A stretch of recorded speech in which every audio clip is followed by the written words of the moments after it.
Hari Om all. I welcome all of you to today's session. In this session, we will be covering Bhagavad Gita Shloka 15.5 and 15.6.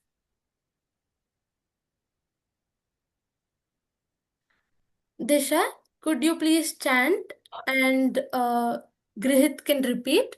Let us all fold our hands and chant along with Grihit with our mics on mute. Please start.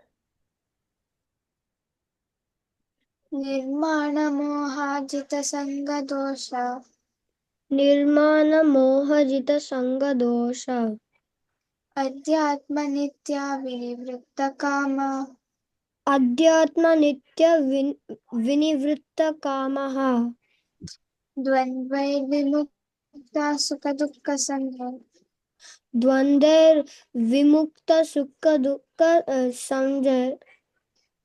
gachchhanty amūḍhāḥ padam avyayaṁ tat gachchanta amūḍhāḥ padam avyayam tat.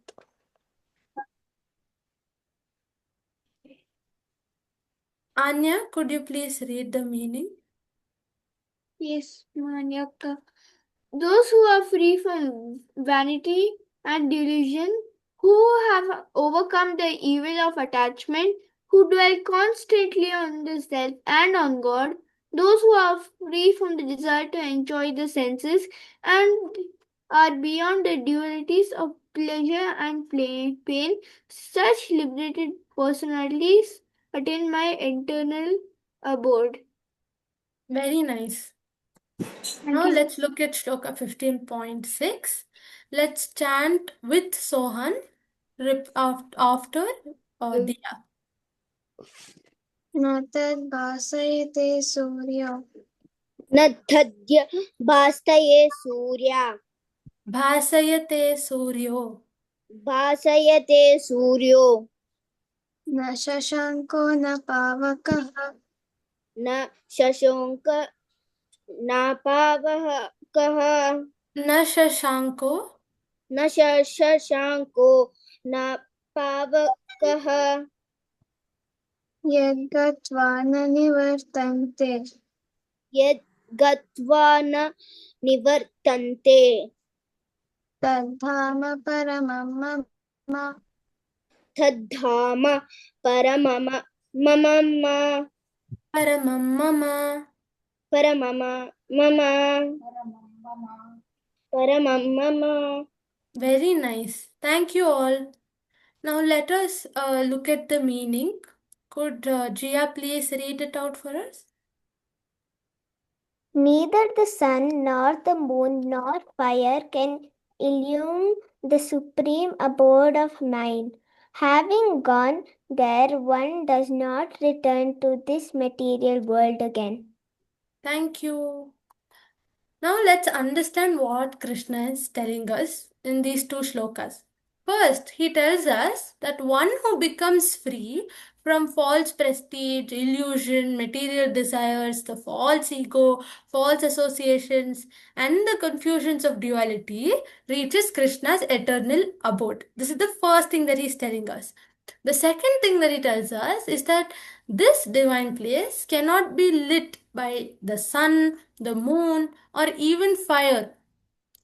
Third, he's telling us that once someone reaches that abode, they never return to this world of birth and death. Let's understand what he's telling us and why he's telling us. And if we understand this, the one who becomes free from all of this reaches Krishna's eternal abode, which is, I think, one of the most important things of that stands out from the all of this that we see. Then how do we become free from all of this? Because we want to reach this eternal abode. So how do we firstly reach there? For that, how do we become free from all of this?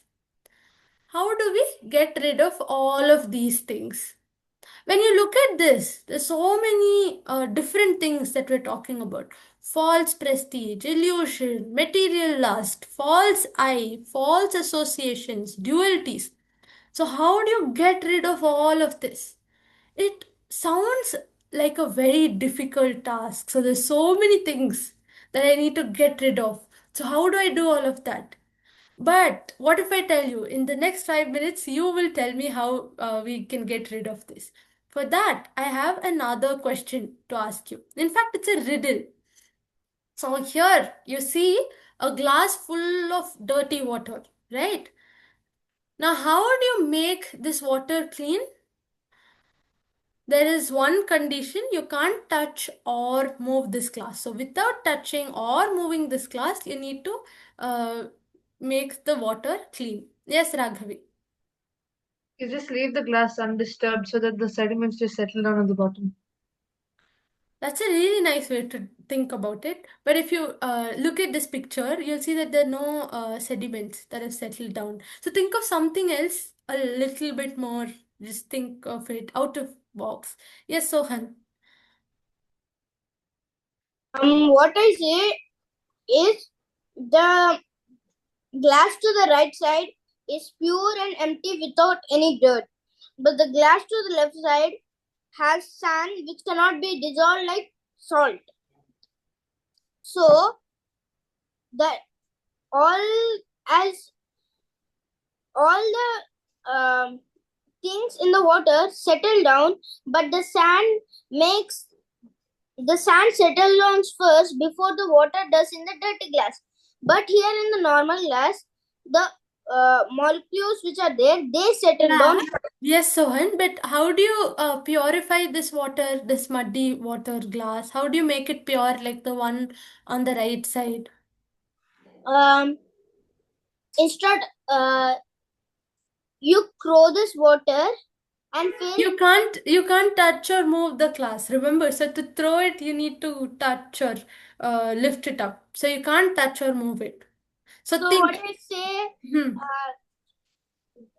you have to take a filter and pour the water from this glass to another fresh To pour glass. it, again, you need to lift the glass, right? So you have a filter. Now to pass it through the filter, you will have to lift it. So think a little bit more. We can pull it by using a straw's help. We can No. Think about it. Take some time and think about it. Until then, we listen to Grihit. What's your plan, Grihit? We can also do by like experiment. How? So What we can take a tissue, roll it, and transfer it to some other empty glass. It will get done in just some days, but it will take time. Very nice. Yeah, that's an excellent answer, and that works. Except, see, you will not have the pure water in this glass. It will go to some other glass, right? So there is a method in which what you are saying is you have two glasses. Here you have the dirty water. This glass is empty, and you have a tissue connecting it. So it passes through, and in this water you have a much clearer water, right? That's what you're telling us. But here the water is moving out to some other glass and you're getting pure water here, but this glass still has dirty water, right? So think of another answer where in this glass itself you can have pure and clean water. Yes, yes. Anyone else?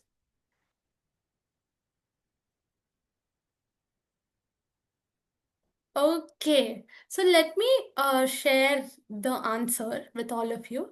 And if you are surprised or if you think, oh, I knew this, then show me your mind blown. Okay, so now the answer is also tell me if this makes sense. So you have a glass full of dirty water.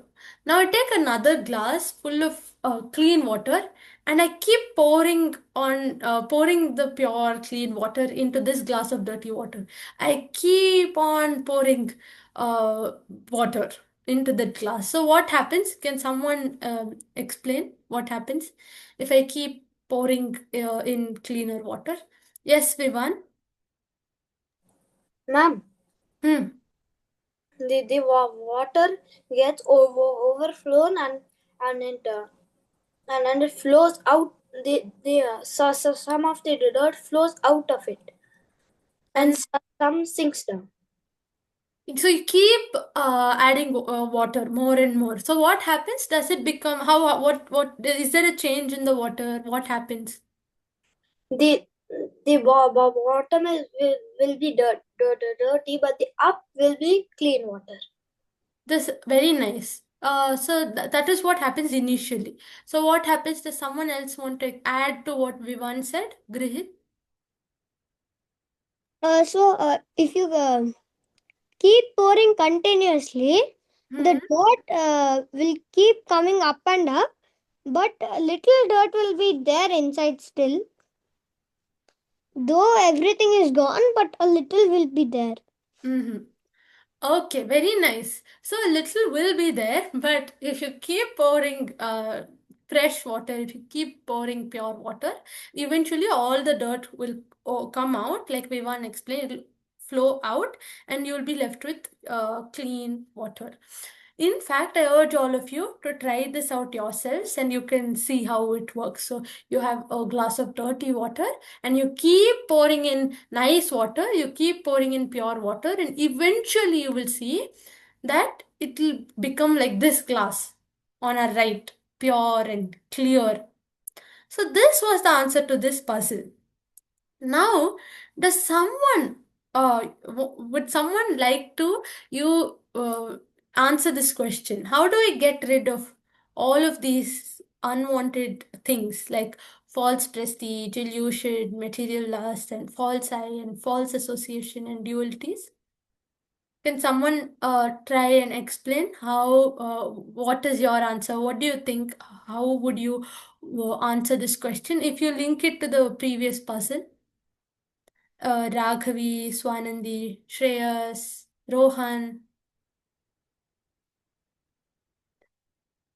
One of you, anyone interested, please raise your hand. Vivan, yes?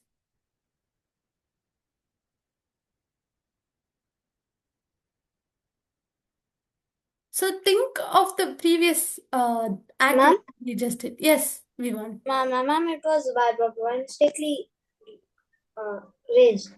Mhm. It was by mistakenly raised. Oh, okay. Yes, Raghavi. You just start practicing better habits like helping everyone out, reading Bhagavad Gita, just dropping your ego. Very nice. Excellent. And that's the answer.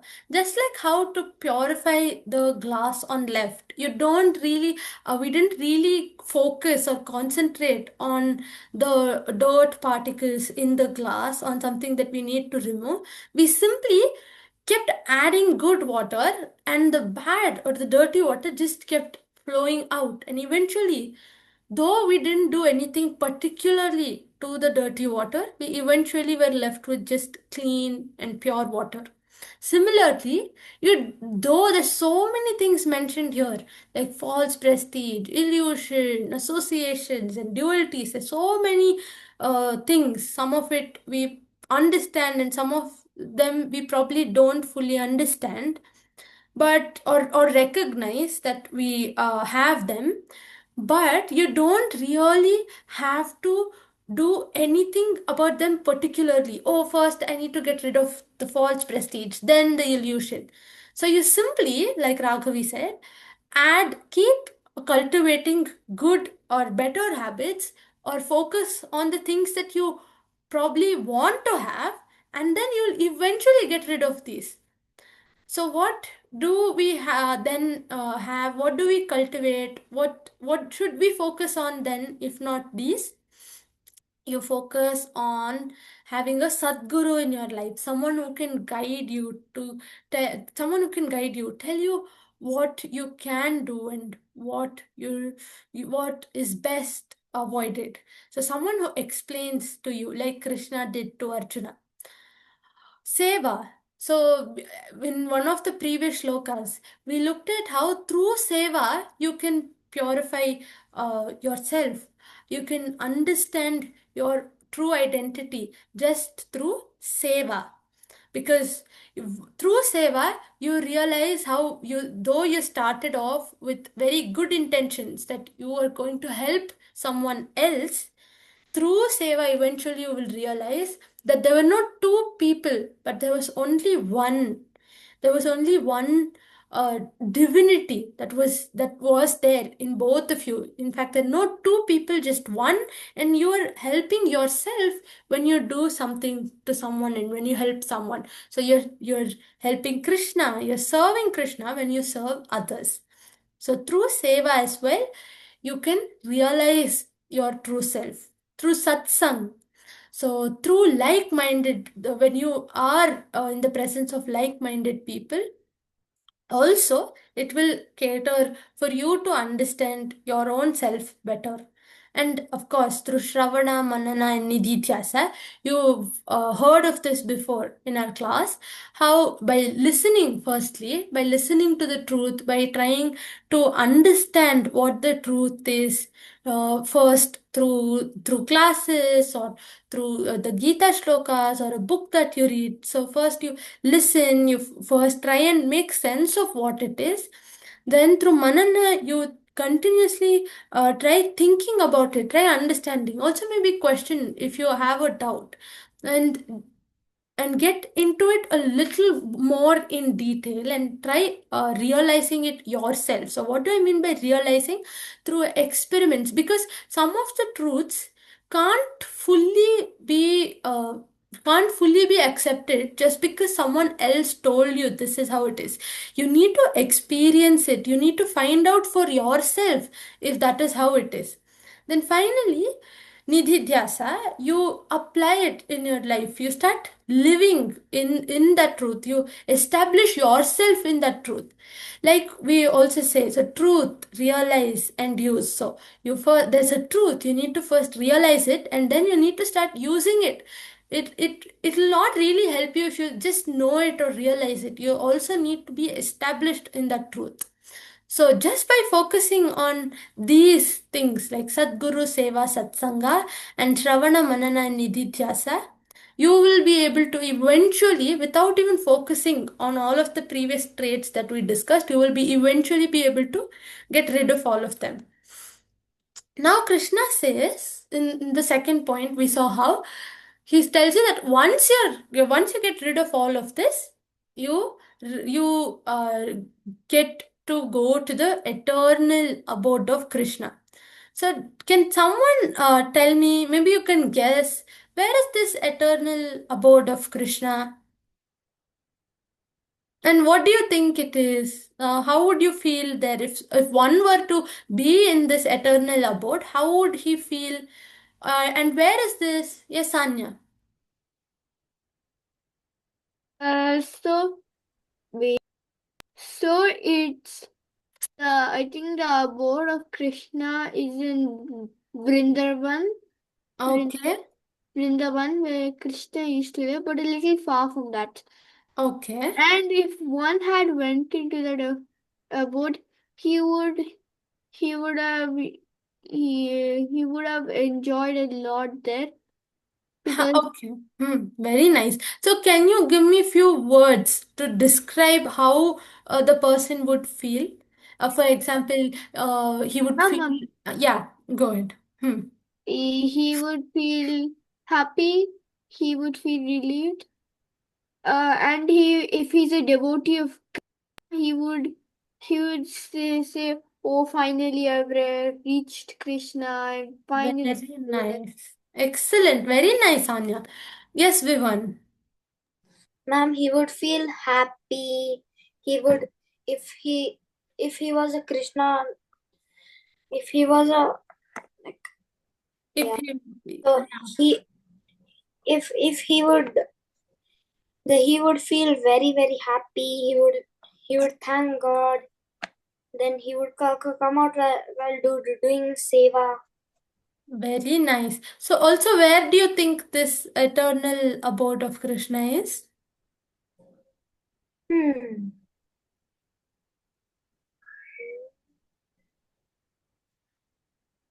Okay, think about it a little bit more. Anyone else? One last lucky person gets the answer. Yes, Jia. I feel the abode of eternal abode of Krishna is in our body. Okay. And why do you think that way? Because Krishna is everywhere, and of course, he would be in us.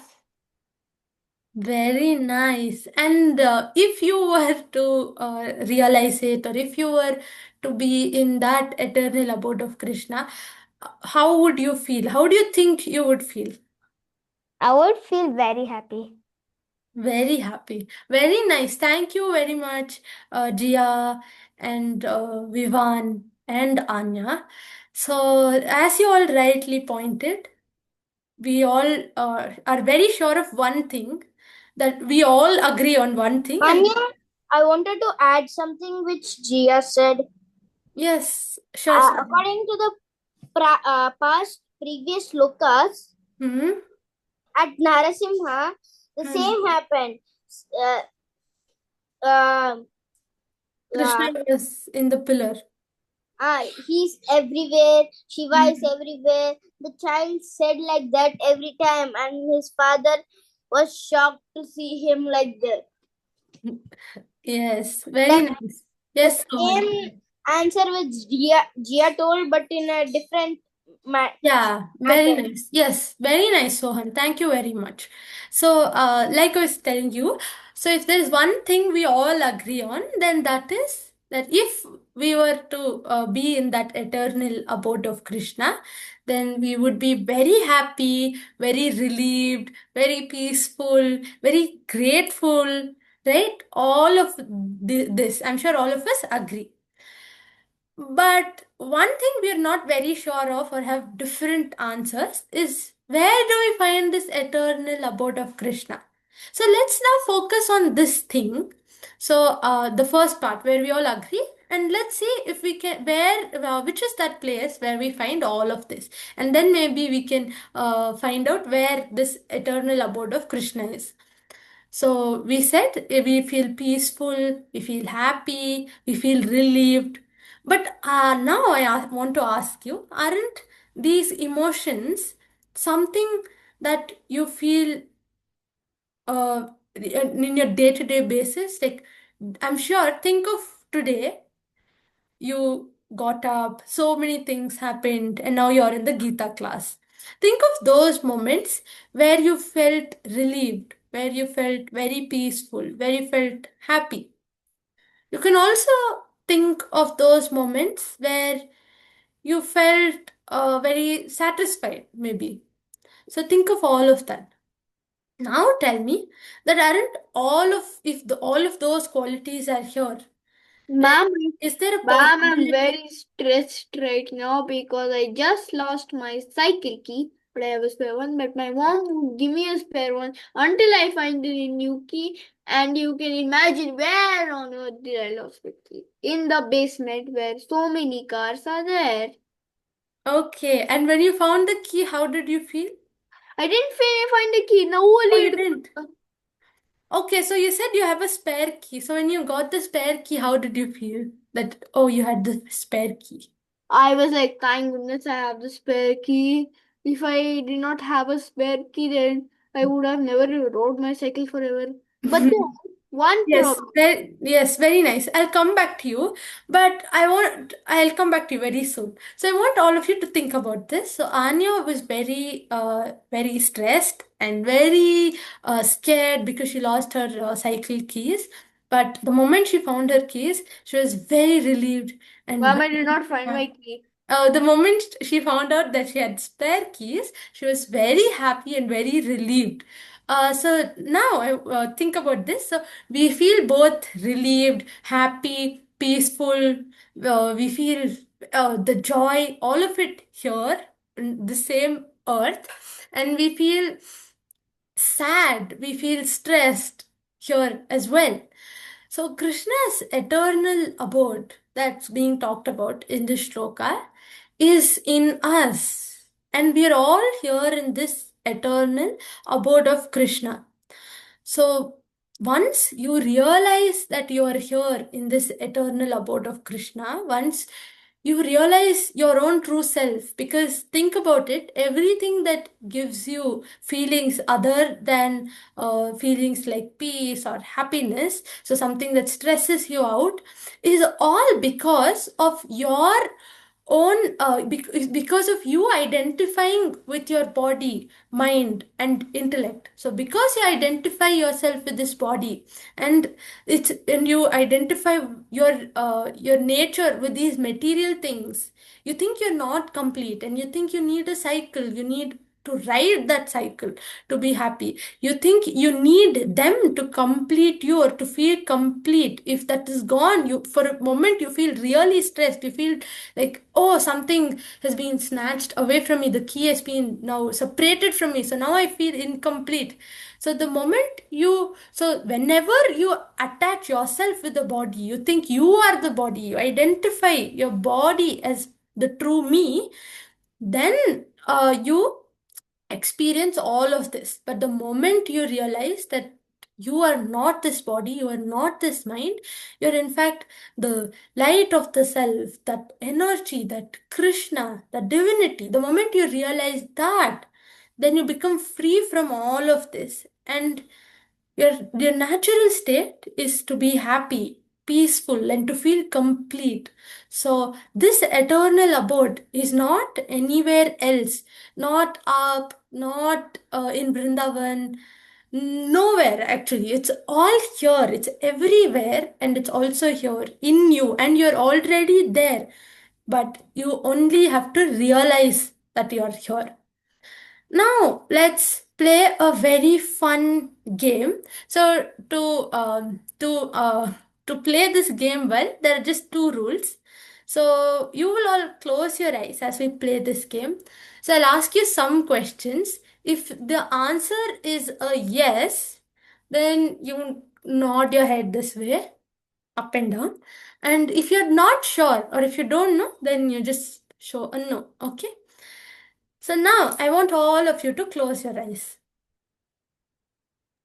And ma'am, I wanted to tell something.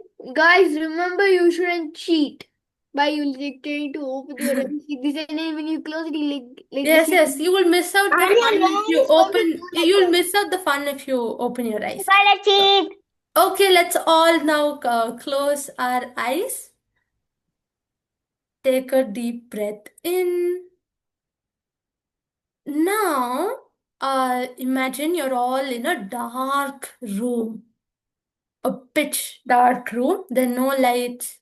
You can't see anything. Now, so if it's a yes, then you know how to nod. If it's a no or you're not sure, you can do the left or right. You can move your head that way. So now I'll ask you some questions. You can answer. So, do you see a table? It's a pitch dark room. There are no lights. Can you see a table there? Can you see a cat in the room? Can you see it? Can you see a cupboard? It's a pitch dark room. There are no lights there. Okay. So if you're not sure, then you can show me a no sign, right? So is there a charger in that room?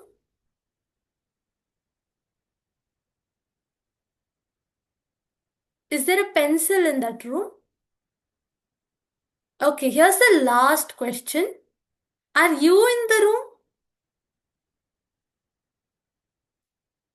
Very nice. Please open your eyes now. So, I saw some of you enthusiastically participate in this. Let me pick a lucky one. Rohan. Yeah. So, you said a no when I asked you if there was a charger in the room or if there is a table in the room. So, why did you say no? Is it because you don't know, you're not sure, you didn't see it? Why? I didn't see it and I wasn't sure. Why were you not sure? Because I couldn't see anything. It was pitch black. But I also noticed that when I asked you if you were there in that room, you said, oh, yes. Why? Yeah, because I was aware of myself in that Very room. nice. Very nice. Excellent. So, so Ma'am, just a second. So in the dark room, though you couldn't see a table, you couldn't see the chargers, you could see nothing. You didn't know if any of it were in the room, but one thing that you were really sure of is that you were there. You existed in that room, or you were aware that you were there. So what does that mean? That means you don't need light. You don't need anything, in fact, to know that you are aware, that for you to be aware that you exist, that you are there. You don't need light. In fact, you need nothing to realize that to notice that you exist. Unlike how you need light to realize that there are other things in the room. So that is why Krishna tells us in the shloka that nor sun, nor moon, nor fire can lit that eternal abode of Krishna. Only, why is it that none of it can lit it? Because what did we just realize? That eternal abode of Krishna is in us. It is that awareness. It is that once you realize that once you realize your true nature, you realize that you're already in that abode, and you don't really need any light there. Nothing can help you see it. Nothing is needed to see it. You already are aware that you are there. Now here's a really easy question. So look at this picture. That is the easy part. Here's the difficult part. I want you to predict what will happen next. What is going to happen next? Can you all predict the future? Tell me, what do you think will happen now? Who's going to answer? Yes, Grihit. Maybe burn hand? Really? How do you know? I don't know. You don't know how you know it? So you simply just know it that that fire burns and the handle get burnt. You just predicted it? Yes. Oh my God. Wow. Okay, let's think a little bit more about it. I want all of you to think about how do you know that fire burns? Yes, Anya. I imagined that I felt it, and then when I was imagining, I imagined touching the fire, fake flame, and then I felt a pain in my hand, and then when I saw my hand, You're on mute. Yes. when I saw it, it was fully burning. So predictably, I'd say it was burning, it was spinning, Hmm? and then off. I tried to blow it off, but it won't go. Okay. So how do you know it will burn? Okay, just a minute. I'll come back to you. So Grihit, you said this. You said that the fire may burn the finger, right? Are you still sure you don't want to change your answer? Are you sure the fire will burn? Yes. Okay, so tell me, since you're so good at predicting, I was reading this book. It's called The Alchemist. Have you read the book? No. So there's a very nice boy, just like you. So he's looking for a treasure in that book. So do you know where he's going to find the treasure? No. How do you know that fire burns, and how do you not know that? How are you not sure about where the treasure is? Treasure, nobody will know. So how do you know that fire burns? Because fire is really hot How and do you know fire is hot? of our self-awareness. Really? So, how did you realize it? That fire burns? Uh, Do you remember something? When did you realize, or how do you know that fire burns? Have you experienced it yourself? Because you said yourself, you know it, you were aware of it. because I imagined. But no, have you burned your finger yourself before? No. Okay. Yes, Sohan. Yes, Sohan.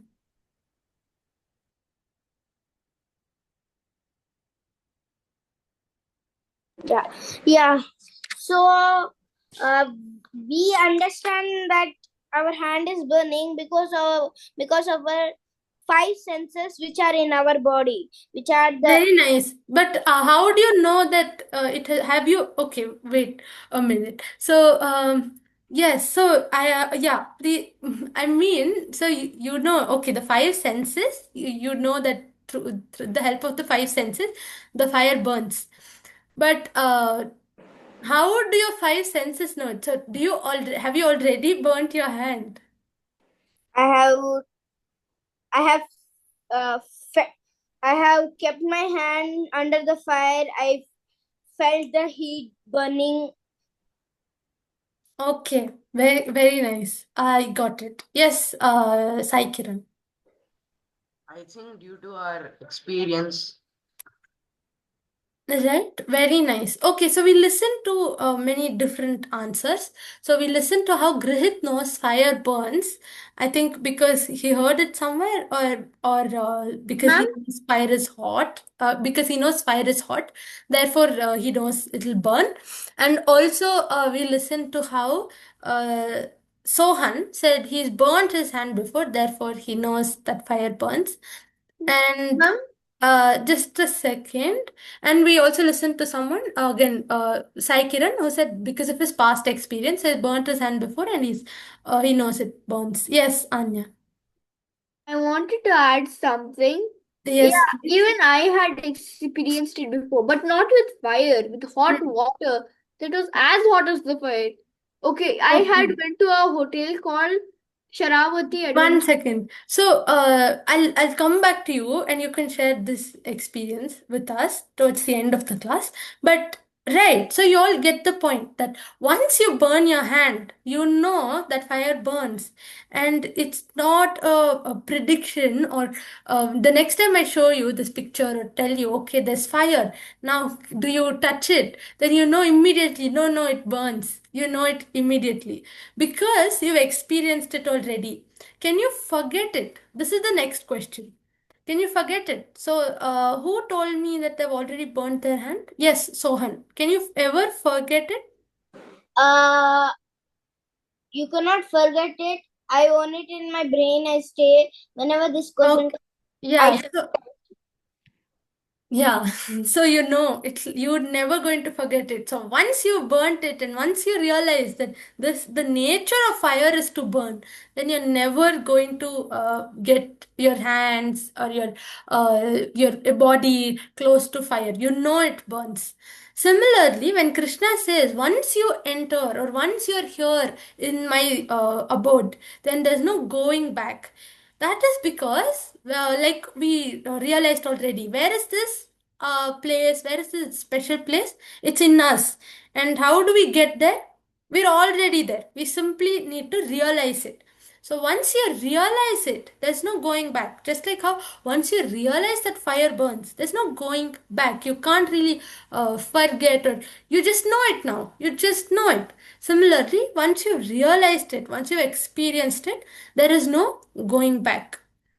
Let's to this adding on, there's just a last point, and it's a very fun story. So there is this little doll, very cute and very tiny, but the doll is made of salt. So the doll wanted to experience the ocean. It wanted to understand, see the ocean and experience it. It wanted to discover how the ocean is, how it feels, just all of it. So it traveled and went to the ocean. And then it got into the ocean. Does someone know what happens once the salt doll gets into the ocean? Yes, Anya. Okay, but there's one challenge in it. You need to answer the question in just one line. That's the condition if you want to answer. Yes, Anya. It will dissolve and it will die. Will it die? No. Wait. How do you know it dies? Because it's salt. It's made of salt. So once it goes in the ocean, it dissolves. It's dead. So it's no more. The salt is no more. Yeah. But Salt dissolves. The salt doll will die. The salt will dissolve. That's it. very nice. But when let's say you taste the water, what do you feel? I feel it's so salty. I like Very it. nice. So Anya said the salt remains, but the doll dies. Let's understand this. So And also the salt is. I think the salt is the atma of the doll. And the doll dies. And the atma goes out. Very nice. Let's understand this. So now let's draw a parallel. Once the doll gets into the ocean, it dissolves and it becomes one with the ocean. Anya said the doll dies because there is no doll now. There is only salt. It's become one with the ocean. Similarly, once you realize your true nature, though you're already one with Krishna, once you realize it, there is no you and there is no other. There are not two people. There's no you and Anya. There's no me and Krishna. It's all one. It's all just the ocean. It's all just the Brahman. So the doll dies. That is all the other identities that I have. That I am Manya, I am this body, I'm a girl. All of these other identities are no more. And it's just my true nature that remains. Here, the salty nature, the very nature of it remained and became one. Similarly, the very nature, and what's my true nature? Who am I really? The awareness. And just that awareness remains. And it is not limited. It is not limited, and it's not something that will get over a period of time. That'll be no more tomorrow. It is eternal. It was there yesterday. It was there. It is there today, and it will always continue to remain. It's eternal. So, to quickly summarize, what we understand from this shloka is, so Krishna tells us that once you get rid of all of these, once you become free from delusion, from attachment, from desires, and from these, from dualities, once you get rid of it, once you get free from all of this, you realize that you're in the supreme eternal abode. So once, and how do you get rid of this? By focusing on Sadguru, Seva, Satsang, Manana, and Nididhyasa, and all of it. Once you focus on all of that, you will notice that gradually all of these qualities will you will get you'll become free from all of them, and you will realize that there were never two people, or there were never two things. It was all just one, the Brahman, and you will realize that you are always there in that very special abode, the eternal abode. And we also saw how you need no sun or moon or fire to realize this truth, and to know that you exist, and to become aware of that truth.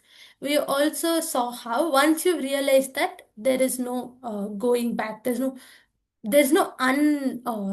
learning it or unrealizing it, because you already know it and you're there.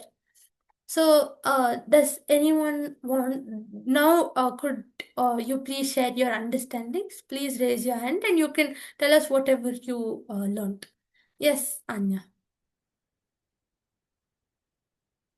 I understood that Krishna's abode is internal, And one meaning once we go there, we cannot return to this world of births and deaths. And second thing, I learned about those qualities like nidhyasta, manasa, and all those things. It is Shravana, Manana, and Nidhityasa. Yeah, All two. the- Yeah. I learned that they can keep away those bad qualities like vanity, delusion, desire, attachment, all these things which you Very just said nice. right now. It can these nidhyasa, manasa, all these things can keep it away.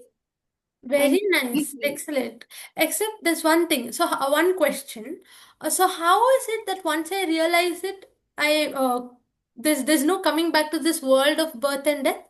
Because I'll still remain here, right? I will still exist as this here in this body.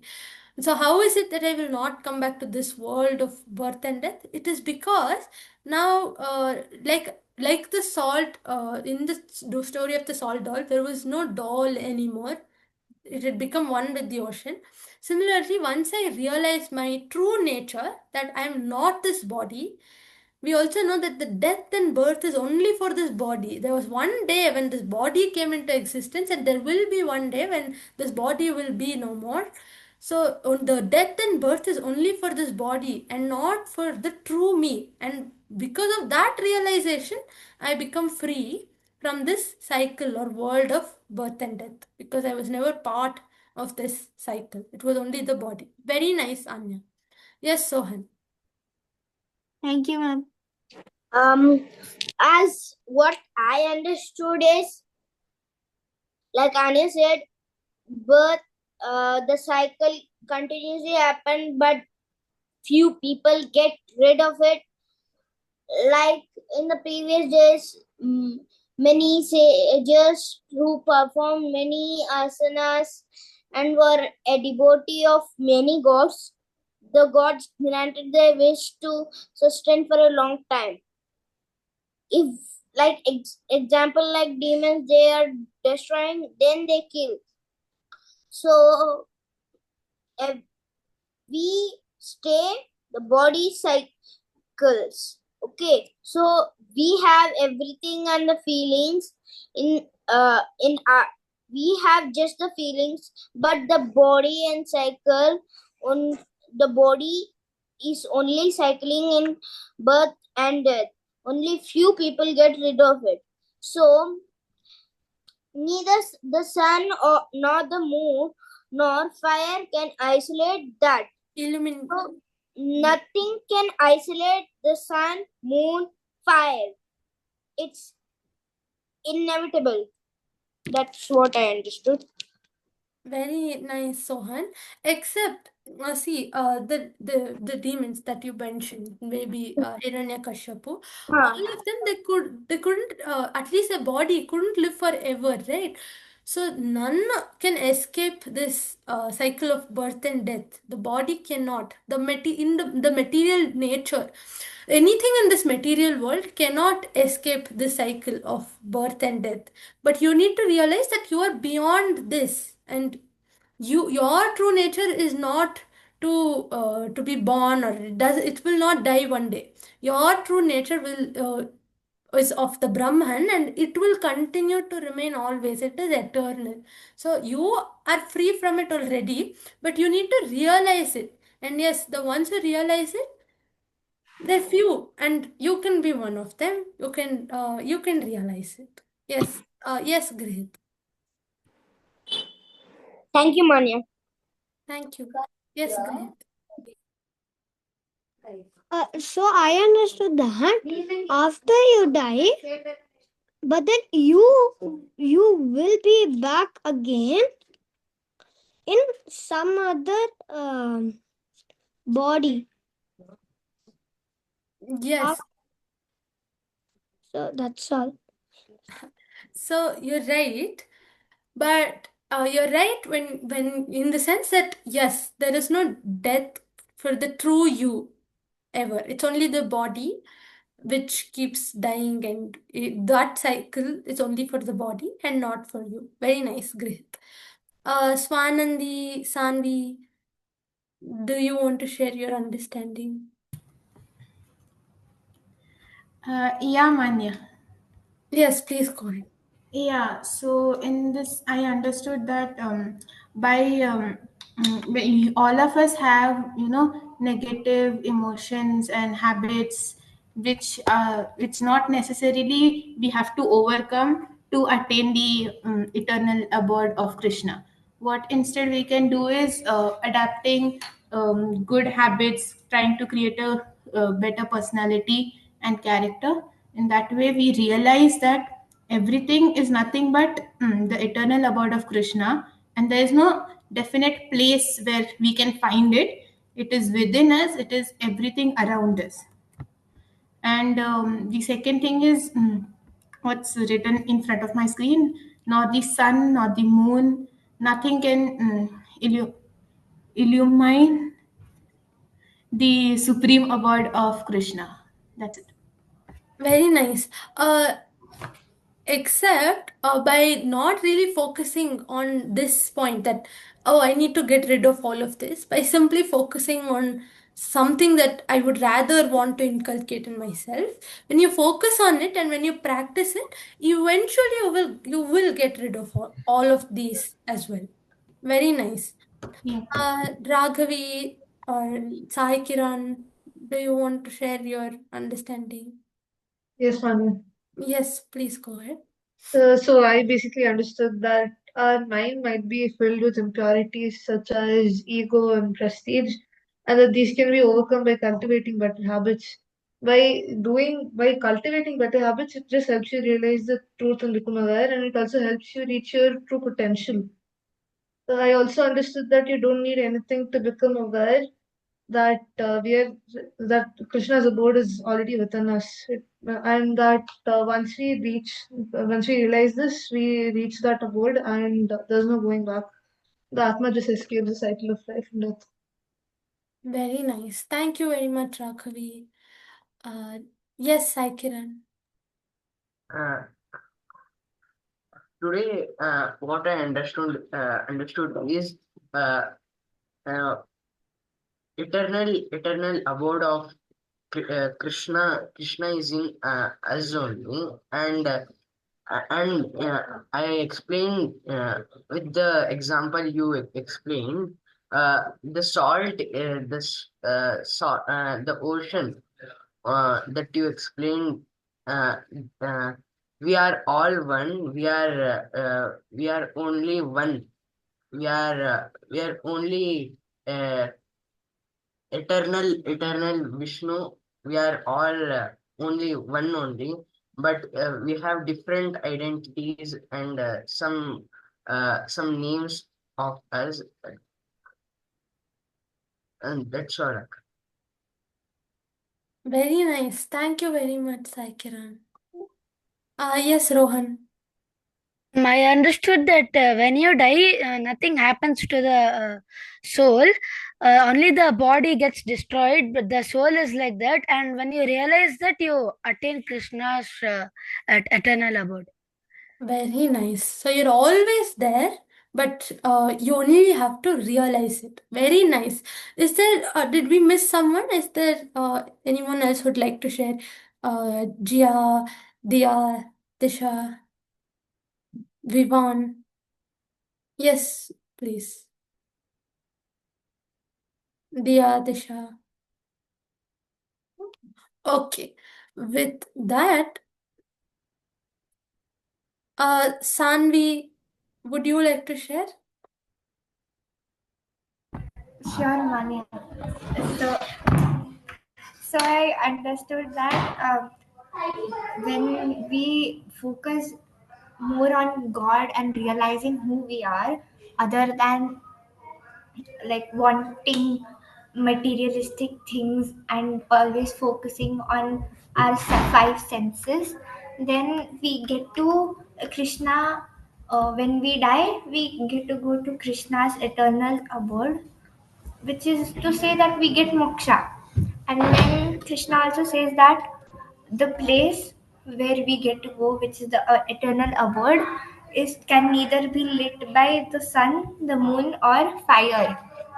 And then I also understood that he says that once you have gone to that place, you can never be caught in the cycle of birth and death again. Very nice. Thank you so much. Except one doesn't really have to die to realize it. Also because it's not a different place, but it's something that you are already there. That's something that's within you, and you only need to realize it.